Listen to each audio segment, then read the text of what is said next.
Well, hey guys, welcome back to another episode of the review channel. As you can tell, we got a lot of that in the last Outpost video. We got a lot of the trim put up. I actually have the stove moved back over and hooked up now, and it does work well because I did fire it up one night, so it's drafting really well, so not worried about anything there. And then over here on this side, probably think what I'm going to do is build a wood box to store my wood over here. But yeah, I'm kind of really happy that I elevated this stove some, because that way, I don't have to totally bend over on the bottom. I just, bend over right about here. See? So that's really nice not to have to bend over totally on the floor. I had some comments and people were worried about the weight that I put right here, but if you remember back when I was building the floor, I actually used two posts that were anywhere from 8 to 10 inches in diameter, and I actually supported 3 feet out from the exterior wall. So the posts are sitting right about in the front right here on these floor joists, helping to support the floor joists. And of course, the floor joists, I kind of did those overkill because I not only used hangers, then I used screws on the hangers, and then I went back with the nail gun and actually shot 6 nails, 3 on each side in each one of those. And then I had that 2x2 or that 2x6 actually up underneath the bottom of my main beam. I had that screwed up into the bottom, so everything is resting on top of that. And those joists out there, I say the joist, the beam, 7 inches wide and 10 inches deep. So I don't think that this is going anywhere. If it does, the whole cabin would have to come down because that's the way the whole cabin is made.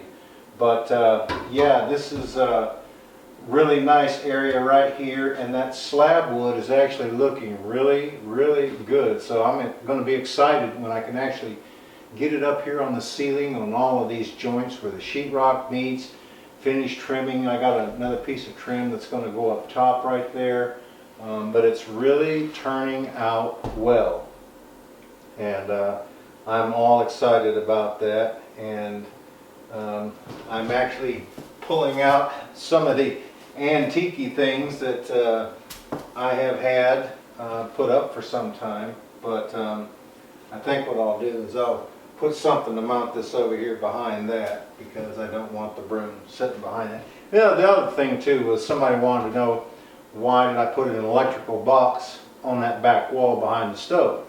See, this stove has a fan. This is not a single walled stove. This is a double walled stove. So it's like one stove inside of another stove. The stove on the inside is much smaller, and there's a dead air space between that stove and the exterior.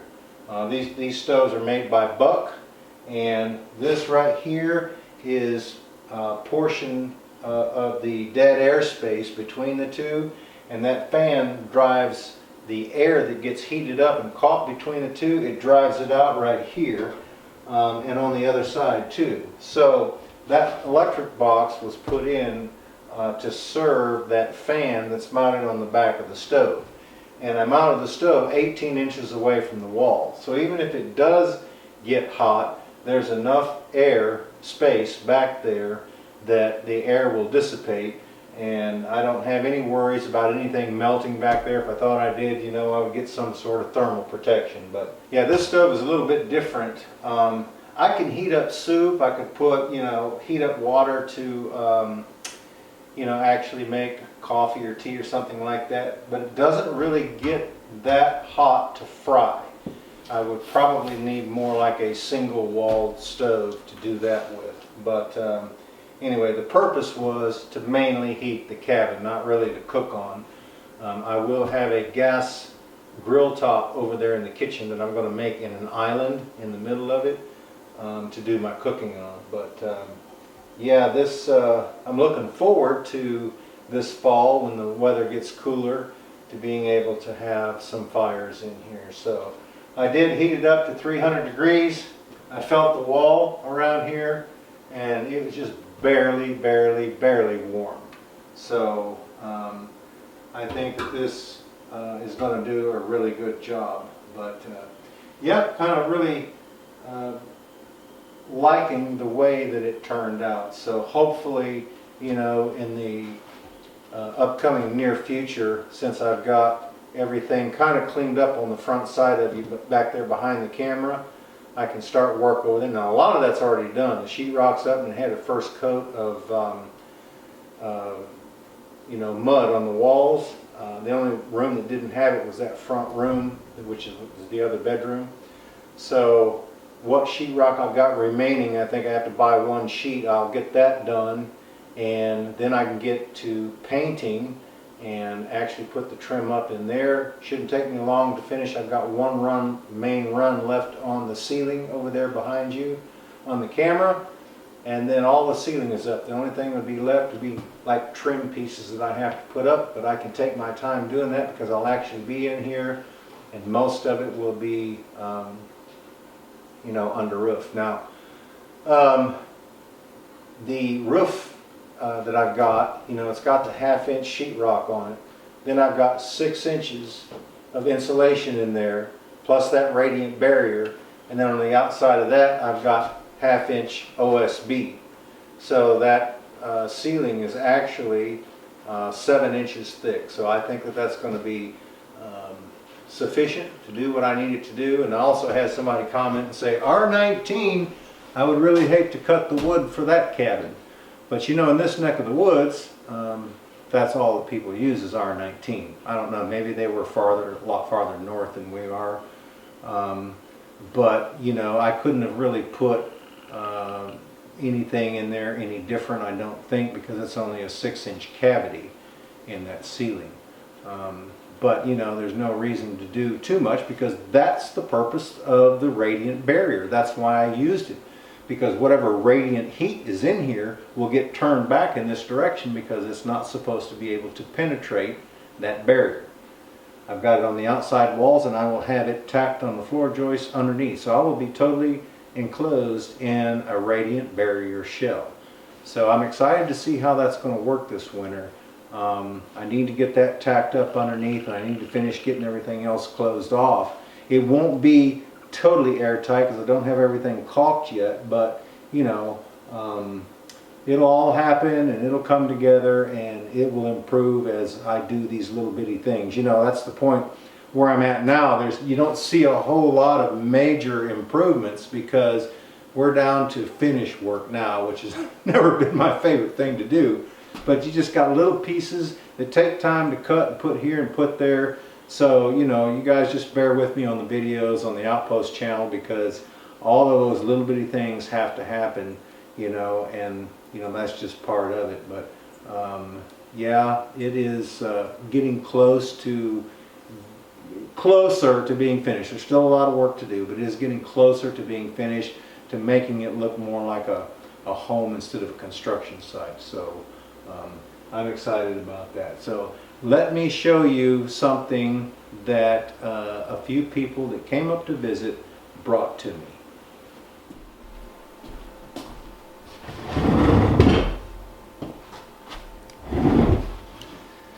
So this right here is a handmade checkerboard with checkers. That it's all cedar, and you know, of course, the heart of the cedar tree is red, and the outer portion, you know, has a wider type of wood. But this was so nice. They came up here to visit. They were from Kentucky, and they brought this and they said, here, we want to give you something. The gentleman was retired, and I thought that this was such a nice gesture, such a nice heartfelt like I say, gesture, that this really means a whole lot right here. Now, folks that come up here and visit, we can sit and contemplate life while we play a game of checkers. But that is just so cool. So, yeah, I'm going to enjoy that. Then they also brought the court jester, my daughter Jennifer, they brought her a nice cutting board. So this has got 5 different types of wood in it, and she will love that. So if she's watching this video, hey Jennifer, I'm going to get a lot of use out of this before you come back up here next. No, I'm just teasing. We will save this, put this aside for her that she can use in her kitchen. But I mean to tell you, this is such a nice gift. I really do appreciate that. I told him, I said, you know, now you're going to have to whittle me out some chess pieces because I can also play chess. I don't think my son knows how, but I do. But no, I'm just teasing on that again too. But checkers are fun, and this will get a lot of use here at the cabin on rainy days. So thank you so much for the nice gift. And you know, those of you that send gifts through the mail, I just received that hot sauce that you've seen in the video that I did a few days ago. Man, that stuff is great. And you know, other things that we have received, we appreciate everybody's kindness and their generosity. We can't, you know, thank you guys enough for thinking of us or thinking as much of us to bring us or send us those types of gifts. So, you know, our heart goes out to all of you guys. You know, I'm not just talking about the gifts, but to everybody that supports the channel, because this came from people that supports the channel. And can't thank you guys enough for doing that. Can't thank you guys enough for sharing our channel with your family, friends, and neighbors, because if it wasn't for you guys, we wouldn't have a channel.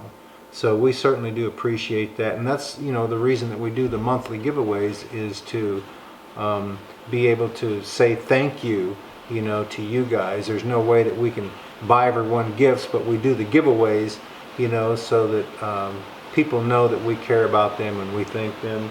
And it is starting to rain. So again, guys, thank you so much from the bottom of our heart for helping to support us up here at the Outpost.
I apologize, it's a little bit dark in here because it's raining outside. You heard all that thunder, but I got this front rim kind of cleaned up here, all except, you know, my tools and a few odds and ends, but nothing big that I have to move other than this stack of, I still got some plywood left, and I've got some sheetrock, which is going to go in this front room that I'll show you here in just a second. But yeah, got mostly everything moved out of the front, either in the back or put it out in that little storage building, so that I can begin work. And as you see, you know, all the drywall is up. It's just ready to be, you know, finished off, to be painted, and the windows trimmed out. But yeah, I've got some work up here still to do on the ceiling. I'll show you that in just a second. So let me turn the camera around here where you can see into the kitchen area. So like I said, I've got, I don't know, maybe 8 pieces of sheetrock left. One of them is, or some of it's 1/2 inch. and I've got some plywood left back here that will go in that front room, and then the other plywood that's left over is what I'm going to do my kitchen cabinets with. And I think what I'm going to do, I've got a bunch of scrap pieces, so I'm just going to use some of that plywood to go over the front of these right here and to outline this. The gable ends, I got the second coat. They're going to have to be sanded off and have a third coat, and then they'll be ready to paint. And I've still got to finish this area right here where my power panel is going to go. But I've got a bunch of pieces saved here that, you know, I'll use what I can. The rest of it I'll have to get rid of. But anyway, my plans are for the kitchen that I'll have counter space that'll come down here, and then it will turn and stop right here. And then I'll have all of that underneath, be able to store stuff. You know, I'll have two different shelves. And then if you remember, when I was framing this up, I reinforced the back of this to be able to have open shelving up here. So between the bottom and the top, I think I'm going to have plenty. I won't need any other storage. But let's see. I got washer dryer. They'll be gas operated. The refrigerator will be gas operated. I'll have on-demand hot water tank, or heater actually, that will be propane as well, gas. So that way, you know, as long as I have gas, I know that my refrigerator, the light may not work inside, you know, if I was hooked up to the grid, but since I'm going to be using solar, what I was going to say was, even if you were hooked up to power, if your appliance is gas, it's still going to operate. So, but yeah, I'll have that, and I'll have probably in this area right here, I'm going to have an island that will have a gas range top right here so that I can cook on. The dogs are out running at full speed, enjoying this cooler weather. This morning, when I woke up, of course I had to have a fire last night because it was getting down to 54 degrees. So I built a fire last night. When I woke up this morning, it was 80 degrees in the house. And opened the door, and of course, you know, it's really chilly out here. So something is working good. I don't know whether it's the insulation, the radiant barrier, or both together. But yeah, I mean, I slept without any covers last night, and of course, you know, didn't know it because normally I go to bed without covers, and then sometime I pull them over me. But yeah, I was supposed to get down in the 50s and into the 40s for the next 10 days, with highs somewhere around in the 70s. So I think that fall is finally here. So I'll be attacking the woodshed. The other thing is, you know, I monitor the heat on the stovepipe, the vertical portion before it goes into the wall. And sometimes it gets up to around 300, 350 degrees. And so what I'm going to do is I stopped and I bought this. It's a 12-inch sleeve. This is the double wall sleeve, just like the other portion that I've got out here, the vertical run on the outside of the house. Let me show you. So this portion right here, it's double walled and insulated. So yeah, what I bought was this piece right here. It's a 12-inch piece, just like what's on the outside. I'm going to let everything cool off. I'll pull that facing off. I'm going to try to get this to interlock onto the piece, which it should, that I've got going outside, so that this will actually stick on the inside of the house, because what I've got now is this black pipe running through there, and this will be a whole lot better. And then of course this right here screws onto the end of that. Now this is a 6-inch and I've got an 8-inch pipe, so this right here will have to go over that to match the 8-inch pipe that I've got coming up. But I think that that will be a little bit better. And then I wasn't really for sure because I couldn't remember, but that plate that I've got up against the rock where the stovepipe goes through, I went ahead and picked this one up right here. If I don't need it, then that's okay. I can take it back, like I said. Then I picked up a few more boxes in that front room. I've decided that I'm going to turn that into kind of like a, I don't know, an entertainment study type area. I think what I'm going to do is mount a television in there where I can watch Outpost videos along with a lot of the other people that I enjoy watching. And because I don't have that side of the wall closed up yet, and so I need to reinforce that to put a bracket to hang the television on. And then what I think I'm going to do is I'm going to, right up underneath that, I'm going to mount a mantle. And that mantle will serve to set my satellite boxes and things like that on. And then underneath, possibly, what I may do is put some shelves underneath this mantle area and put a bookcase there for a lot of the books. I saved all of the books when I was in school, and Lord knows I've got a lot of them. There's 8 years basically worth of college books that I've got, and I will store them there for future reference in case I need them. And I've got some speakers at the church. I figured that I would hook up together along with my television. That way I can get a lot better sound out of it. But anyway, that's what I did this morning. Last night or this morning when I woke up and it was so hot, I thought, either that fire was roaring after I woke up and filled it up again, or what I've done to this cabin here is just working spectacular, because it was 30 degrees difference basically. So right now it is past noon. I haven't put any wood in there since 5 a.m. this morning. I set an alarm to get up and check the fire.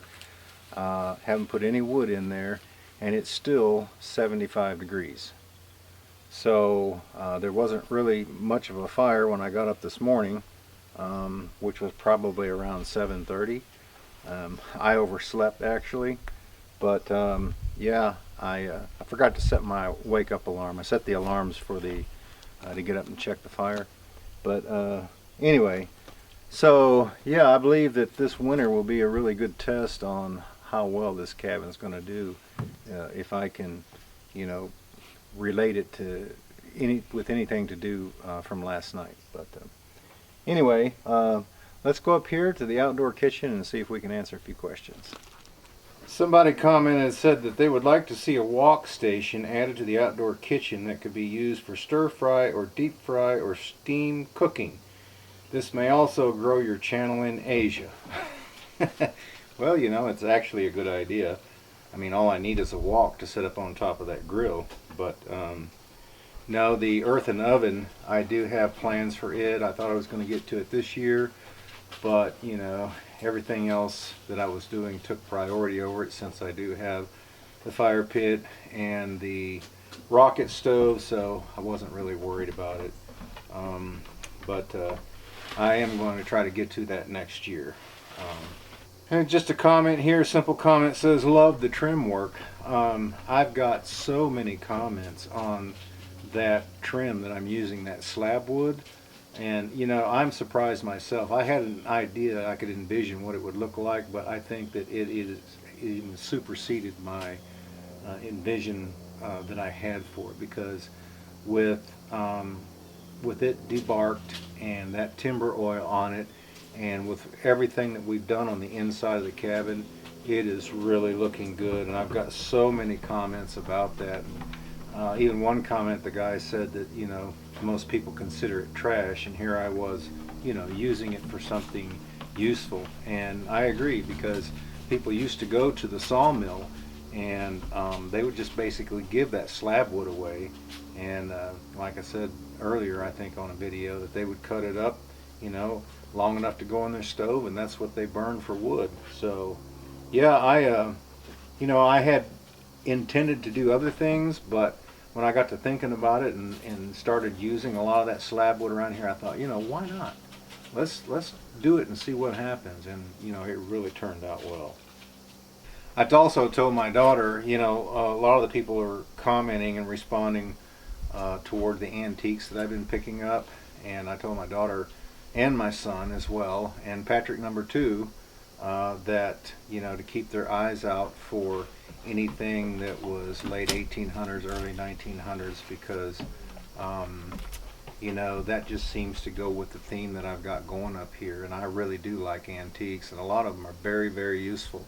So I told them to keep their eyes out, so you can be looking forward to more as I come along. Then some guy writes, it says, "Hi, a question that worries me a lot, and I don't know why. Are your chickens layers or are they chickens for meat?" That's going to be both. But I remember when I was a kid, once a week I would go to the chicken pen and bring a couple of chickens in. My grandmother, she would pluck the feathers, she would work them up. One may go in the freezer, and then, the other one may be dinner for a couple of nights for us that week. So that's the way I grew up. And, people still do it today, right? We go to the grocery store and there's a whole aisle full of hamburger, full of chicken, full of pork, but it's much better if you do it here yourself, because you know what they have ate. They're not full of, pumped full of chemicals so that they can be turned out real quick. These are basically up here, they're being homegrown.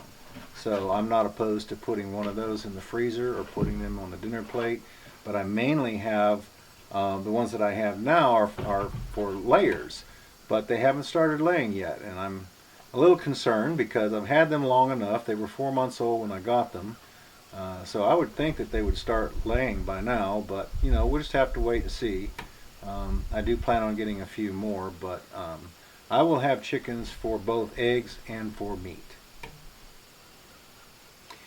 I also want to say we had some issues with YouTube this past week when I uploaded the videos, because when I went on there to schedule them, when I pulled up the time, it only gave me the options between midnight and 1:30 a.m. So I had to go with 1:30, and I thought, well, we can try to adjust that before they actually come out. And my son said that he noticed that one of them came out, the one that came out this past Monday, and he said that he scheduled it to come out at 5 a.m. But then when the analytics populated, it said something about, well, the last 6 hours, because normally I get up around 6:30, and when I checked it, it said the last 6 hours. So, every once in a while there will be issues with YouTube on uploading videos, or getting thumbnails to populate, or just a whole sort of issues that can happen. So we do apologize for those not coming online when they should, but we try to do the best we can on this end. Also, I think I mentioned this too, but I had some comments about Smokey. His leg is fine. I've never been one, even with my kids, to, if they got sick or injured or something like that, unless it was an obvious break or something like that, I didn't just up and run to the doctor. I would wait about a week and see, if things couldn't be, if the body couldn't fix itself, basically. And then if we were still having problems, then we would go to the doctor. Just like I can remember when I was younger, if I got sick, my grandmother, she would try all kinds of home remedies on us. And a lot of times, by the time that week was up, the flu or whatever it was that we may have had, it had run its course and we were feeling better. So, saved a lot of money, because normally when you go to the doctor, they're just going to prescribe you some antibiotics and send you home. And one thing that I've learned in the medical field, that antibiotics, they will serve the purpose for what they're given for, but they also help to deplete your immune system. And most people don't end up taking the antibiotics like they should. They take them till they feel better, and then they got a whole bunch left over, which is not the right thing to do. You need to take them in their full course. But then it takes a while for the body to adjust to get its own immune system back. But anyway, my point is that I wanted to wait around, because it appeared like it was a sprain or maybe a strain.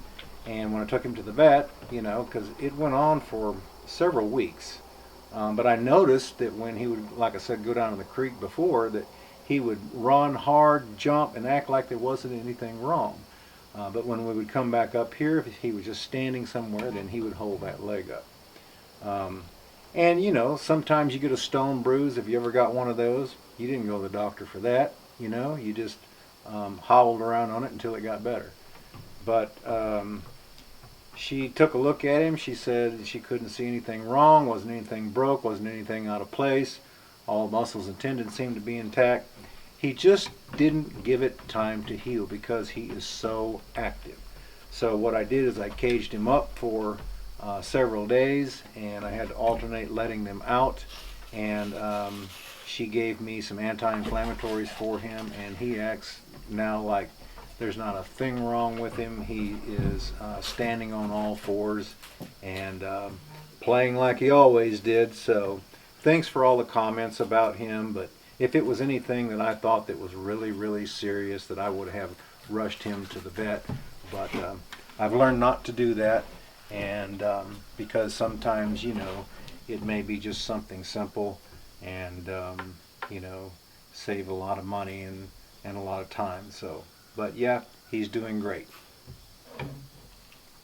Another person writes, do you have any future plans of building you an area at the creek to relax while the dogs play? Really enjoy watching both channels. I had talked to my daughter and my son about that. You got to realize though that when we have flash floods here in the mountains, that sometimes that creek runs up to 150 feet wide. It may get a foot deep out across that field, and you know, it's just rushing and it's pushing everything in its path, pushing it as it goes. So if I did do anything, it would just basically be, you know, to clean something up. I really wouldn't be able to leave anything down there, because if I did, it may end up a mile down the road if we had a flash flood. And you know, I could put something down there and leave it and just kind of monitor when it was going to rain, you know. But what if I wasn't around? What if I wasn't in the state, you know, and it ended up raining? That's why I say, you know, I could possibly do that. I might be able to, you know, clear out an area and take a lounge chair down there and hang it up in a tree maybe. Which, you know, the water level, I kind of know how high it gets, and it wouldn't carry that chair down there. But, you know, it would make a good area down there to kind of camp out with grandkids and things like that, you know, and play, let the dogs play around down there. They have a lot of fun. So we'll just have to wait and see. I've got some ideas and plans for, I've got some concrete benches. I'm going to have a lot of that rock left over. I was thinking about finding a spot up there in the woods around the chicken house, possibly off over in the woods there, to actually clear out an area and set those concrete benches, because they're actually moon shaped. Put those in there and take some of that rock and maybe build me a fire pit. That way I could even have a fire in the summertime if I wanted to, and it would be shady up there. But just an area, you know, to hang out and have fun. So, you know, we'll see. I've still got so much to do here and so many plans, and but things are coming together, slow but sure. And right now, all my focus is on the cabin, trying to kind of get that thing sewed up so that I can move on to other things. Look who wandered up the trail here. He wasn't in his woo, so I wasn't sure who it was. If you're new to this channel, you don't know what that is. Maybe we can get him to ride it back up here again. But he's like a cowboy in the Wild Wild West when he gets on that thing. He gets saddled up on that and gets it going, and Lord knows, he's a wild man. But he has, what kind of blackberry plant is it called? It is a Prime Arc Freedom. Prime Arc Freedom. Okay, but these things right here are about the size of golf balls. Here, let me show you.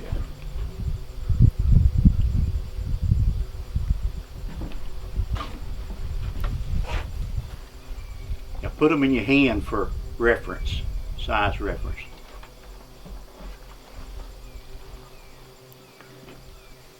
Now you see that?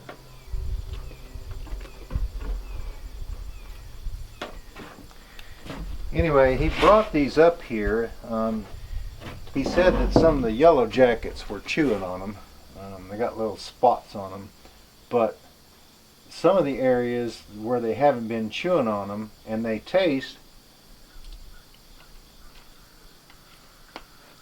not really sweet, not really tart. It's kind of a mix of both, isn't it? But they're not real strong blackberry taste to them. But it's got a blackberry taste. But I've got some prime gems and prime gins, and I had some Kiowas. But these are just much better.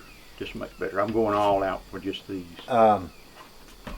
He's saving me some cuttings. I'm going to try my hand at growing some of them up here. But he called me a while ago and he says, hey, if you're not busy, I got something I want to show you. So this was the fall. You get them spring and fall, right? Yeah.